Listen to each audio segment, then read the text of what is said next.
Hey everyone, welcome back to the channel. If you're new here, I tell real stories from Thailand. Some come from emails you send me, others come from people I meet while living here. These stories are real. Sometimes they're funny, sometimes they're painful. But they all show what life out here is really like for foreigners who come chasing peace, adventure, or love. If you are watching this, subscribe to this channel. They might save you money, freedom, or even your life if you are thinking about moving to Thailand for a fresh start. This one comes from Daniel, an expat that had his life savings ruined because of an investment scam. I wish I had access to something like this before I made my decisions. I'm a 44-year-old guy from Canada. I used to work in software testing before everything fell apart. My downward slide began after the pandemic years. The company I worked for downsized during what they called a restructuring. At the same time, I went through a breakup with my partner of 7 years. Losing my relationship and my job in the same stretch hit harder than I expected. I spent months pretending I would bounce back, but I had no direction. I watched my savings shrink. Every job application turned into another rejection email. It felt like my life was collapsing in slow motion. One night I watched a video about people starting over abroad. Thailand kept popping up in every suggestion. I already loved the idea of warm weather, a slower lifestyle, cheap food, and a place far away from everyone who watched me fall apart. I convinced myself that a fresh start would fix everything. I sold most of my furniture, ended my lease, and took what was left of my savings, about 28,000 Canadian dollars, and bought a one-way ticket to Chiang Mai. I chose that city because it sounded calm, creative, and affordable. At first, life felt like a movie. I rented a modern condo with a pool. I rode a scooter for the first time in my life and felt like I had my freedom back. I posted pictures of temples and mountain views like I had magically turned into a carefree digital nomad. The truth was, I was burning money every single day because I had no real plan. I told myself I would build a small online income, maybe start a YouTube channel or copywriting work. None of it materialized. Every night, I sat alone in my condo, pretending I was rebuilding my life, even though I knew I was sinking. About 2 months into living in Chiang Mai, I met a woman named Nietzsche. I did not meet her in nightlife. She was not someone hanging around tourist bars. I met her during a translation appointment. I needed help dealing with a landlord contract issue, and someone online recommended hiring a translator to avoid problems. She arrived on time, dressed professionally, and handled everything calmly. She even corrected the landlord on a few points that would have cost me money. I left that meeting thinking I had finally met someone trustworthy. Over the next few weeks, she helped me with a few errands, renewing my scooter rental agreement, translating documents for a small online business registration I thought about doing. She offered help without pushing herself into my life. She seemed smart, stable, and honest. I was grateful to meet someone like that in a place where I did not understand the language or the system. I started trusting her. I also started ignoring the fact that my financial situation was getting desperate. One afternoon, while we were eating Khao near the university area, she mentioned an opportunity. She said her cousin was opening a small cafe shop in a neighborhood that was growing quickly. They needed one more investor to finalize the renovation and equipment purchase. She said it was legitimate. She said it was small, manageable, and would provide part-time income. She said it could also be used to support a business visa, which I desperately needed because my tourist visa was running out. She said she would help me with everything, paperwork included. She showed me a bilingual contract. She showed me photos of the space. She showed me a breakdown of costs that looked official. She explained that the investment would give me a percentage of ownership along with small monthly profits. The amount was 10,000 Canadian dollars. At that point, I had about 16,000 left. I kept telling myself I needed stability. I kept telling myself this was a way to stay in Thailand legally and start rebuilding. My biggest mistake was that I wanted the opportunity to be real. I wanted to believe that I had found people who actually wanted to help me. I wanted to believe that I was finally taking control of my new life. That desire made me ignore every little red flag. The contract looked too clean. Everything moved too smoothly. She seemed too confident. When someone wants something too badly, they stop thinking logically. That was me. I transferred the money. She thanked me. She said the business registration would be updated within 2 weeks. She said the cafe would open the next month. She said everything was set. I felt relieved for the first time since moving to Thailand. I told myself I'd made the right decision. I told myself I had finally secured a future here. I even emailed a few friends back home to say things were improving. Then, communication started slowing. She answered messages late or with short replies. She said she was busy with construction work at the cafe. She said government paperwork was taking longer than expected. She said not to worry. I tried to believe her, but the silence felt heavier each day. One morning, I went to the cafe location to see the progress. The metal shutters were down. There was no construction noise. There were no workers. The place looked untouched. I waited outside for almost an hour before accepting what I already knew. I messaged her, and the message showed no delivery. When I checked her social media, I was blocked. That was the start of the collapse. When I realized I had been blocked, my first reaction was disbelief. I kept refreshing my phone like maybe it was a glitch or a network problem. It felt impossible that someone who had spent weeks helping me could switch off like that. I remember standing outside that metal shutter on a hot Chiang Mai morning, sweating and confused, trying to tell myself there had to be another explanation. I even waited around the corner for a while, thinking maybe her cousin or some staff member would show up. No one did. I tried calling her number, and it went straight to a disconnected message. I checked the contract she had given me and looked up the registration number on the Thai government business directory. Nothing matched. The business name existed, but I was not listed anywhere. My name was not on any record. The address on the paperwork did not even match the cafe location she showed me. That was the moment everything snapped into place. I had been scammed, and not even by some nightlife girl or someone lurking around tourist hotspots. I had been taken by someone who looked professional, polite, and organized. The worst part was realizing how easy it was for them to set the trap. I was desperate, isolated, and pretending to be stable. I made myself a perfect target without ever noticing it. There were probably people around me who could see the signs, but I was too busy acting like I had my life under control. In reality, I was spiraling and barely managing the basics. I went to the police station to report what happened. The officer listened, looked at the contract, and told me this was a civil dispute. He said, since I transferred the money willingly, it did not qualify as a criminal case. He said I could hire a lawyer, but he did not sound hopeful. He handed the papers back to me and moved on to the next person in line. I walked out of the station with the exact same papers that now felt like a joke. My visa was close to expiring at this point. I had been so focused on the supposed business investment that I ignored the calendar. I tried to extend my stay, but my bank balance was low, and the immigration officer questioned why I had no onward travel plan or job. They gave me a short extension, but it only bought me a few days. I tried calling immigration helplines to figure out if I had any options, but everything led to the same answer. I needed to leave the country or face overstaying penalties. With my money almost gone, leaving was not even realistic. A flight back home would have wiped out everything, and I could not bring myself to return to Canada with nothing. I convinced myself I could fix it or find another solution. I used up my extension, and then I drifted into overstay. I told myself it would only be for a week, but 1 week turned into 2.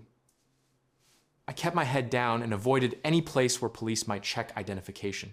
One morning, while grabbing food near the Chiang Mai gate area, immigration officers were doing random checks. They scanned people's passports and looked for overstays. Someone ahead of me got flagged. I panicked and stepped away from the line, but an officer called out to me. I handed over my passport, and the moment he saw the dates, everything was over. They took me to a small office and made me sit on a bench while they processed paperwork. There was no yelling or drama. It was just routine for them. They asked why I overstayed. I tried explaining my situation, but they did not care about the story. They wrote up the fine, made me sign a few documents, and sent me to a holding area for a few hours. It was not violent or scary, but it was humiliating. Sitting there with people who were caught in worse situations than mine made me realize how far I had fallen. Eventually, they released me with instructions to leave Thailand within a set number of days. They also stamped my passport with the overstay record. That stamp felt like a brand. I walked out into the heat with no direction, no plan, and barely enough money to last a month. I had to leave my condo because I could not afford it anymore. I found a small room in a Thai neighborhood far from tourist areas. It was nothing like the glossy condo I posted online when I first arrived. It had a hard mattress, a small fan, and a bathroom that constantly smelled like sewage. But it was cheap, and it was all I could afford. During those first weeks in that room, I barely left except to get food. I stopped answering messages from friends back home because I did not want to explain how badly things had gone. I did not want to admit I had trusted someone so blindly. I spent most of my days lying on the mattress, staring at the ceiling, and replaying every decision that led me here. It felt like losing everything twice, first back home and now in Thailand. Eventually, I forced myself to go outside one day just to walk. I wandered until I found a small animal shelter near a temple. A volunteer outside asked if I wanted to help carry some bags of food. I said yes, because I had nothing else going on and no reason to say no. That one small yes turned into volunteering a few times a week. Feeding dogs, cleaning cages, fixing small things around the shelter. The work was basic, but it gave me structure. It gave me something to do that was not connected to failure or shame. I started talking to locals in the neighborhood. Some did not speak much English, but they treated me better than I expected. They asked simple questions about where I was from, how long I planned to stay, and if I liked the food. No one asked about my failed investment or my overstay or my life collapsing. They just saw me as another person trying to get by. Those months were hard. They stripped away every fantasy I had about starting a new life abroad, but they also forced me to understand why I got scammed in the first place. It was not Thailand. It was me. It was my pride, my desperation, my refusal to admit I needed help, and my obsession with proving I could handle everything alone. I live simply now. I do not pretend to be anything. I rent a small room. I volunteer. I do small online tasks for income. I stay quiet. When I look back at the version of myself who walked into that cafe scam, I barely recognize him. I was blind to everything except the story I wanted to believe. If someone listening to this is thinking about moving here without a plan, let my experience be your warning. Thailand is not a place that rewards ego or fantasy. It rewards awareness, humility, and the ability to accept when you need help. When I think back to the first few days after the scam, the overstay, and everything collapsing at once, I realized I was still trying to hold on to the old version of myself. I still wanted to be the guy who came to Thailand ready to rebuild and impress everyone watching. That mindset almost destroyed whatever I had left. Living in that small room forced me to face a version of myself I had avoided for years. There was no condo pool, no curated photos for social media, no friendly English-speaking service staff. It was just me and the truth I had been running from. I want people who watch this channel to understand that the version of Thailand you see online is not the full picture. There are thousands of people like me who come here, burned out, lost, or ashamed of their lives back home. They want a reset button. They want to feel free. They want to reinvent themselves without dealing with the problems they left behind. But the truth is simple. Thailand does not erase anything. It magnifies what you bring inside. If you come here desperate, you attract the type of people who prey on desperation. If you come here pretending, you will be surrounded by situations that expose your pretending. I learned that the hardest way possible. The small Thai neighborhood I moved into was nothing like the tourist parts of Chiang Mai. There were no Western restaurants, no bars full of backpackers, and no English menus. People lived slow, normal Thai lives. They woke up early, they cooked in front of their houses, kids played with stray dogs. Elderly people sat outside their homes and watched traffic. No one cared who I was or why I was there. For the first time since arriving in Thailand, I felt invisible. It was uncomfortable at first, but then it became grounding. No one asked me for money. No one tried to sell me anything. No one expected me to act like a digital nomad. They just treated me like a quiet foreigner renting a cheap room. My days changed completely. I stopped trying to create content. I stopped trying to act like an expat with everything under control. I walked to the market every morning and bought cheap fruit and rice. I ate meals that cost less than $1. I cleaned my room myself instead of asking for help from building staff. I learned a few Thai phrases because I had to, not because I wanted to show off. All of these things slowly broke down the arrogance I did not realize I had. The animal shelter became the one place where I felt useful. It was not a big organization. It was a small group of locals and a few foreigners who had lived in Chiang Mai for years. They did not ask for my backstory. They did not care about my past job or my failed life in Canada. They just needed people who could help clean, feed, carry, and repair things. The first time I helped wash a dog that had been hit by a motorbike, I felt something shift inside me. It reminded me that value does not always come from income or social image. Sometimes value comes from doing simple tasks well. One of the volunteers, a middle-aged Thai man named Arun, spoke a bit of English. He told me something that stayed with me. He said people who come to Thailand without humility always get hurt. He said this country is kind, but it punishes pride. He said foreign men especially come here wanting to be respected, admired, or treated like they are special. Then they are shocked when they lose money, get scammed, or get dragged into trouble. He said the people who survive here long term learn to observe first, talk less, and understand how things work before getting involved. When he said that, I realized I had done the opposite of everything he described. The emotional fallout from the scam lasted longer than the financial loss. Losing the $10,000 was painful, but losing trust in myself was worse. I kept asking how I could be fooled so easily. I replayed every conversation with Nietzsche, every smile, every moment where she helped me with documents, every reassurance she gave me about the business. I asked myself if she ever cared at all, or if I was marked from the moment she met me. The more I thought about it, the more I realized it did not matter. What mattered was why I let myself be manipulated. I let the idea of stability cloud my judgment. I let the fantasy of a business visa override common sense. I let loneliness make me trust someone I barely knew. I did not talk to anyone back home for a long time. I was embarrassed. I felt like a failure twice over. First in my country, and then in the country I came to for a fresh start. I even considered disappearing completely. No social media, no messages, no return flight, just staying in Thailand until I figured out some way to rebuild. But disappearing does not fix anything. It just delays consequences. One moment that really changed me happened at the market. An elderly woman selling bananas saw me struggling with basic Thai. Instead of getting annoyed, she laughed and taught me the correct way to say the phrase. She added a few extra bananas in the bag without charging me. It was a small gesture, but it reminded me that most people here are not out to get foreigners.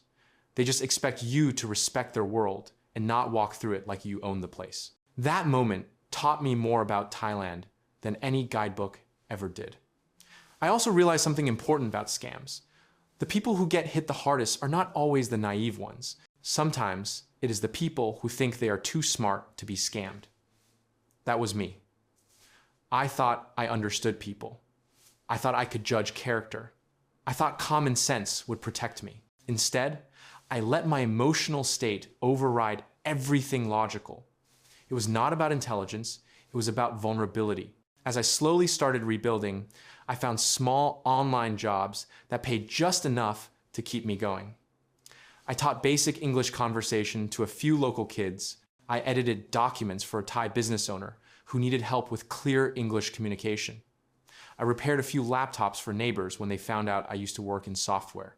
These small tasks did not make much money, but they made me feel capable again. They reminded me that I still had skills, even if I had lost confidence.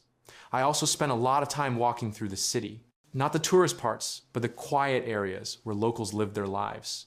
It helped me understand the rhythm of the place.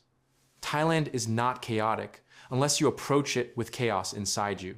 When you slow down and observe, you realize the country has its own order. its own unwritten rules, its own expectations. Foreigners who ignore that usually end up telling stories like mine. After a few months, I stopped feeling angry at Nietzsche. Anger kept me stuck. I started seeing the situation as a lesson that came at a cost. It forced me to change the way I looked at life, trust, money, and pride.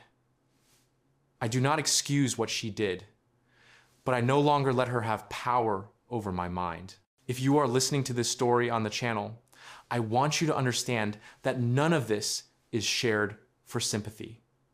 It is shared so you do not make the same mistakes. Subscribe to this channel because these stories are real. They are not dressed up, they are not exaggerated, they are warnings from people who learned the hard way. The content here might be uncomfortable, but it is honest, and honesty can save you from losing everything. There was a point, maybe around the 4th month of living in that small Thai neighborhood, when I realized I had stopped looking backward. For a long time after the scam, all I could think about was what I lost. The money, the chance at legal stability, the image I tried so hard to build, even the idea that I was someone who made rational decisions. When you lose all of that at once, it strips your identity down to the frame. But strangely, once enough time passed, I felt lighter. Losing everything forced me to start from zero, and starting from zero meant I no longer had to maintain an illusion. I kept volunteering at the animal shelter because it gave me something my old life never did. It gave me a sense of purpose that was not tied to achievement or money. The tasks were simple. Feed the dogs in the morning, sweep the area, clean the kennels, refill water bowls, help carry supplies. Every job was straightforward. No meetings, no performance reviews, no deadlines. It was repetitive, but the repetition cleared my mind. The dogs did not care about my past. They just cared whether I showed up. One day, Arun asked me if I wanted to help repair part of the fence. It looked like a truck had backed into it and bent the metal. We spent the whole afternoon hammering, tightening, and reinforcing the panels. We barely talked. I watched how patiently he worked. He did not rush, and he did not get frustrated. He just solved one small problem at a time. When we finished, he looked at me and said, "You fix life the same way, one piece at a time." That sentence hit harder than anything anyone had told me since I arrived in Thailand. I started applying that mindset to everything. Instead of trying to rebuild my entire life at once, I focused on small tasks each day. Some days that meant fixing something in my room. Some days it meant studying Thai for 10 minutes. Some days it meant taking a long walk to clear my head instead of sitting in isolation. And some days it meant accepting that I was tired and needed to rest. When you stop comparing your progress to other people, you start recognizing progress you would have ignored before. My financial situation remained tight, but it was no longer suffocating because I adjusted my expectations. I no longer needed a digital nomad fantasy. I no longer needed a condo with a pool. I no longer needed to act like I had everything figured out. I just needed enough income to survive. And once I focused on survival instead of status, opportunities slowly appeared. A Thai neighbor named Nat found out I used to work with computers. She asked if I could repair her laptop. The problem was simple. The charging port was loose. I fixed it in one afternoon, and she paid me more than I expected. A week later, she referred me to someone else. That person referred me to another. Word of mouth grew in a way that felt natural, not desperate. Slowly, I patched together a small side income. Nothing about it was glamorous. It was the opposite of what I imagined when I landed in Thailand, pretending I would reinvent myself overnight. But it was real.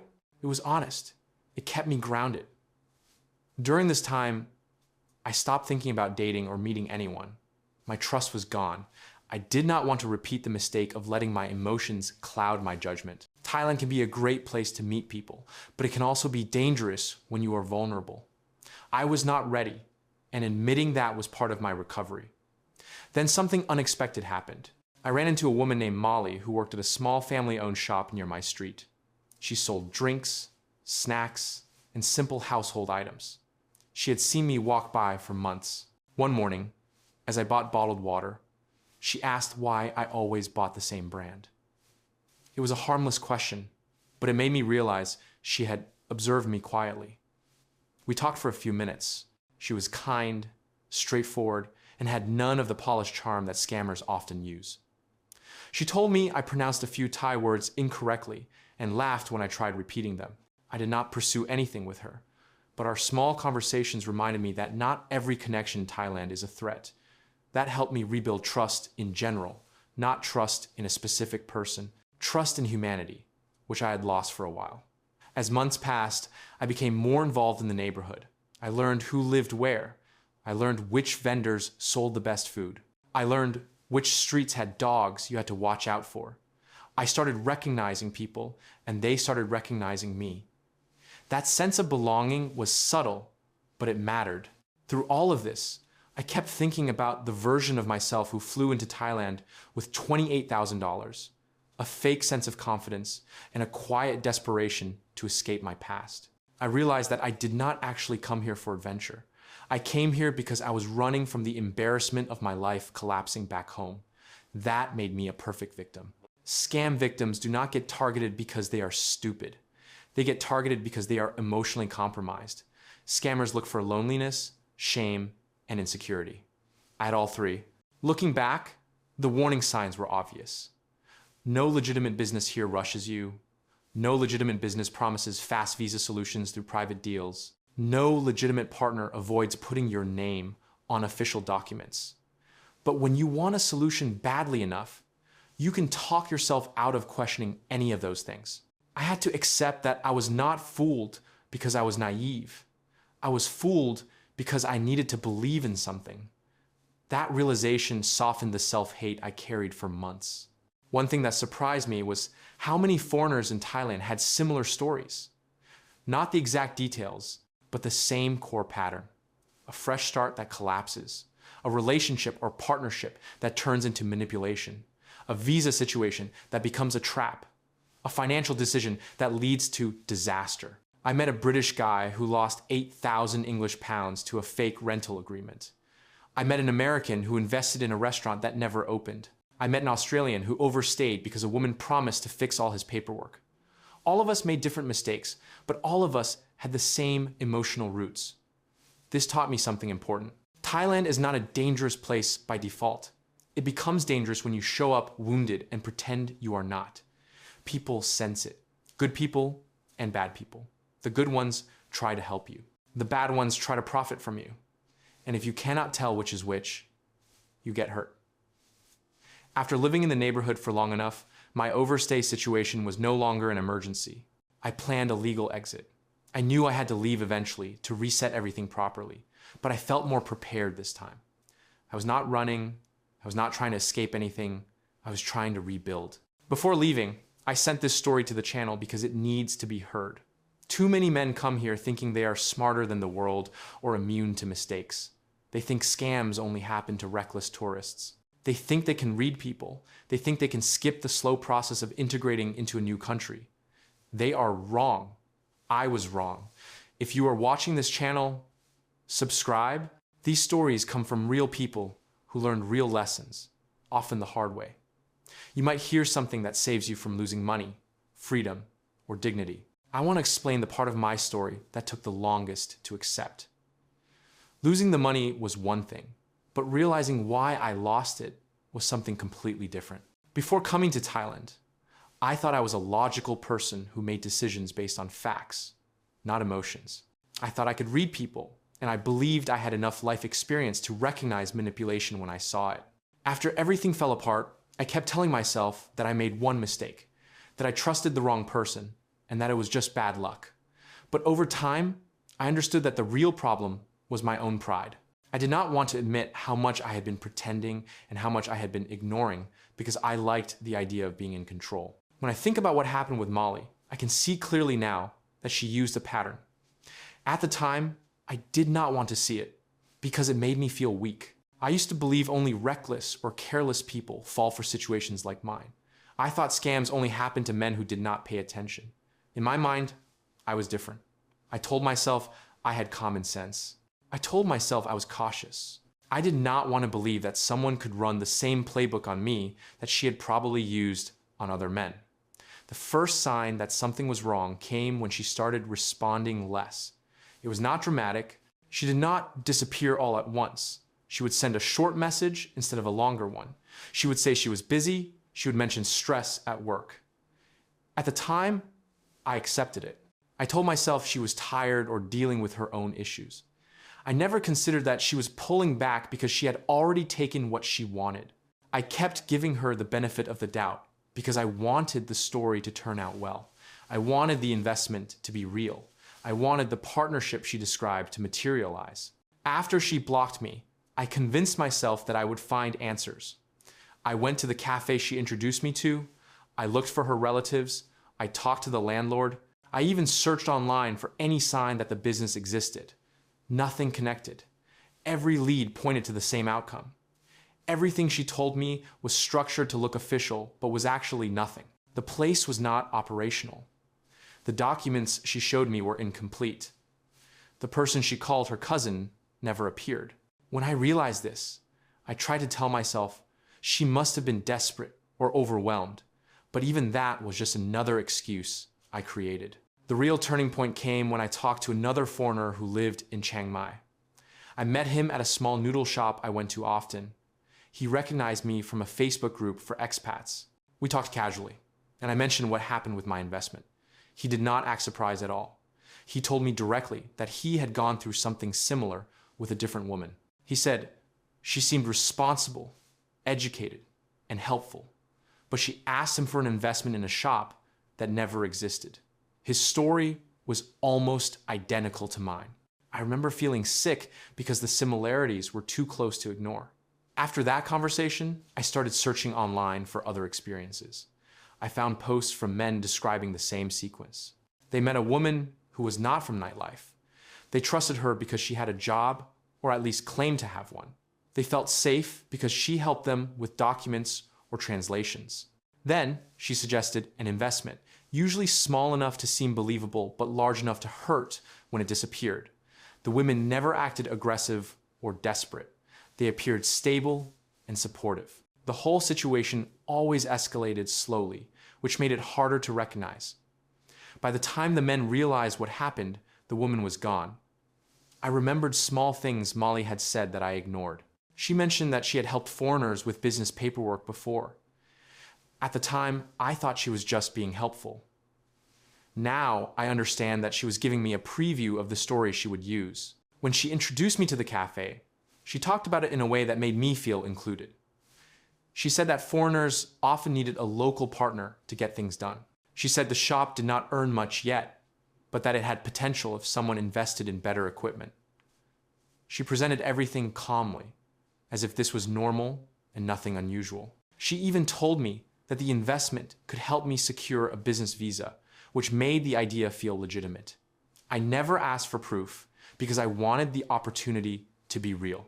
That was the part I did not want to admit. I was looking for a way to stay in Thailand without worrying about money. I wanted something stable to hold on to. When you want something badly enough, you start accepting things you should question. I told myself stories that made the situation feel safe. I convinced myself that I was finally getting a chance to rebuild my life. My own denial made me easy to manipulate. When everything collapsed and I ended up overstaying my visa, I blamed Thailand at first. I blamed the culture, the laws, the system. It took months before I accepted that the real issue was my own ego. I did not want to face the fact that I was living in a fantasy. I pretended I had control when I did not. I lived like someone who had money, even though my bank account was shrinking. I pretended my online projects were successful. I acted confident when I was actually lost. Living in that small room far from the tourist areas forced me to confront everything at once. I had no distractions. I had no one to impress. I had to take responsibility instead of blaming everything around me. I spent my days helping at a local animal shelter because it gave me structure. It reminded me that I could still contribute something even if my life was a mess. I met people who were kind for no reason. They did not care about my past. They did not care about my mistakes. They treated me like a normal person. That helped more than anything. What I learned during that time was simple. Thailand does not reward ego. It does not reward people who pretend. It does not reward the fantasy that everything will work out just because you want it to. Thailand rewards awareness. It rewards humility. It rewards people who pay attention to reality instead of the stories in their head. I ignored the signs because I liked the story I was living. Molly did not trap me. I trapped myself by refusing to see what was in front of me. That is the truth I want people to hear. If you are coming to Thailand thinking you can reinvent yourself without doing the work, you are setting yourself up for the same pattern. Protect yourself by being honest with yourself before you try to navigate anything here. When I look at my life now, I can see clearly that everything that happened in Thailand reshaped the way I think about myself. I am still living in Chiang Mai, but my life is nothing like what I imagined when I first arrived. Back then, I thought I was going to rebuild everything quickly.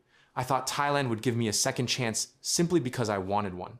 I believed that good intentions and confidence were enough to start over. That was the mindset that opened the door to everything that went wrong. Now, I live in a way that keeps me grounded instead of drifting into the same mistakes again. I rent a small room in a neighborhood where no tourists go.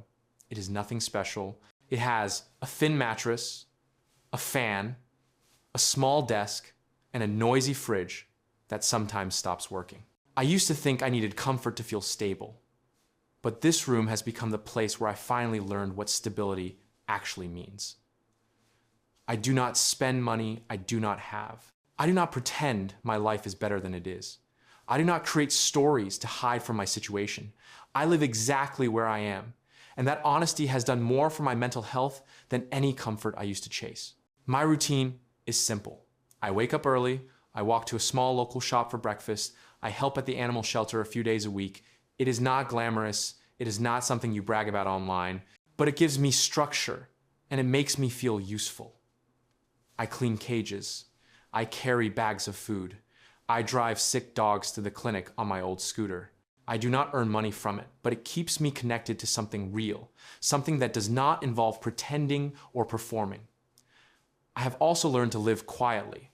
I do not post much on social media anymore. I used to share photos of sunsets, cafes, scooter rides, and mountains because I wanted people back home to believe I was doing well. Now I understand that the need to prove something was part of the problem. It stopped me from being honest with myself. I no longer try to make Thailand look like a dream or a fantasy. It is just a place, and like any place, it can be good or bad depending on how you handle yourself. I still think about Molly sometimes, not because I miss her, but because she represents a part of me that I needed to face. It would be easy to describe her as the villain of my story, but that would be another excuse. She played a role that many people play in Thailand and in many other countries too. She found men who were drifting, men who were trying to rebuild themselves, men who wanted to feel important, and she gave them a story that was easy to believe. I was one of them. She did not force anything on me. She did not threaten me. I walked into the situation because I liked the idea of being seen as someone capable and successful again. Understanding that was painful, but it also helped me move forward. I no longer blame her. I no longer blame Thailand. I blame the version of myself who thought the country owed me something. Thailand owes nobody anything. If you come here expecting the place to rescue you, it will eat you alive. If you come here with humility and awareness, you can build a life that makes sense. Over time, I started meeting people who were in similar situations. Some were much worse than mine. I met a man from Australia who lost almost everything after trusting a woman with a fake business plan. I met another man from Germany who overstayed his visa for more than a year because he kept waiting for his partner to introduce him to a lawyer who never existed. These men were not stupid. They were not inexperienced. They were simply lonely, isolated, or trying to run from something in their old life. Thailand can feel like a fresh start, but sometimes it becomes a mirror that forces you to face the things you try to escape. I joined a small group of volunteers who help foreigners who get into trouble with overstays, scams, or basic survival issues. We are not an official organization. We just talk to people, share advice, and explain how things actually work. I do it because I know how it feels to be lost and ashamed. There is a unique type of embarrassment that comes with being scammed in a foreign country. You do not want to admit it to your family. You do not want to admit it to your friends. You do not even want to admit it to yourself. Helping others helps me remember that the only way to prevent these mistakes is to talk about them honestly. My relationship with Thailand changed after everything I went through. At first, Thailand felt like a place that punished me. Then, it felt like a place that revealed me. Now it feels like a place that is teaching me. I am not building a business. I am not chasing a dream lifestyle. I am not trying to reinvent myself overnight. I am learning how to live quietly, realistically, and with intention. I now understand that Thailand rewards people who pay attention. It rewards people who respect boundaries. It rewards people who are willing to admit when they are wrong. It does not reward people who try to outsmart the system. It does not reward people who hide their weaknesses behind a fantasy. The country has its own rhythm. And if you try to force your own rhythm onto it, you will end up overwhelmed. Looking back, I can say that losing that money and dealing with the visa problems pushed me into a version of myself that is stronger than before. I am more careful with my decisions. I am more patient. I am more realistic about what I can and cannot control. I understand now that starting over is not about changing countries. It is about changing mindsets. If you bring the same illusions with you, the same problems will follow you no matter where you go. Every time I hear about foreigners getting trapped in situations like mine, I feel the urge to speak up. That is why I am sharing this story. I want people to know that Thailand is not the problem. The problem is going into the country with expectations that do not match reality. The problem is assuming you can ignore the basics and still come out fine. The problem is believing that small acts of trust cannot turn into large consequences. If someone watching this is thinking about moving to Thailand, I want them to understand one thing very clearly. This country can give you peace, but it will not give you shortcuts. It will not give you instant success. It will not protect you from your own blind spots. If you are willing to accept that, you can build a life here that is stable and meaningful. If you are not willing to accept that, you will eventually meet someone like Molly. Thank you for listening to my story.